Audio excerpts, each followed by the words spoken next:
Okay, so I popped an airbag again, and I have a full load delivering tomorrow morning.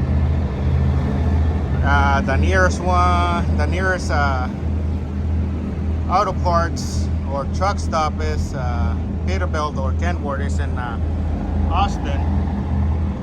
So what I did just to get me to deliver this damn load tomorrow morning, I clamped that air hose. I took the airbag out and I clamped the air hose. So it's gonna be leaning to one side. Yes. Is it safe? But it'll get me there. I'm not gonna go speeding. I'm not gonna be fucking riding like crazy. I'm gonna take it slow. Get this weight out of my truck, and then I'm gonna go get myself an airbag so I can replace this damn shit. So just wanted to show you guys. Emergency situation. Don't drive it like that. Don't leave it like that. That is dangerous. This is just to make it to your to the place where you're gonna go.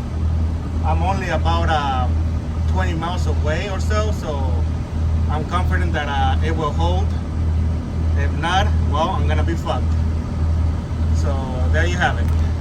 All right, guys, I forgot to tell you this other piece of information. Once you hook up back to your trailer and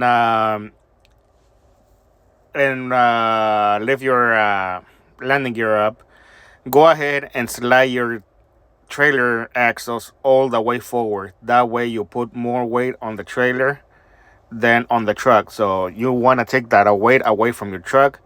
So that's the best advice I can give you. Like I said, you don't want to have that much weight. So move your axles forward all the way forward. That way you put that weight on the trailer, not on the truck. So that's all.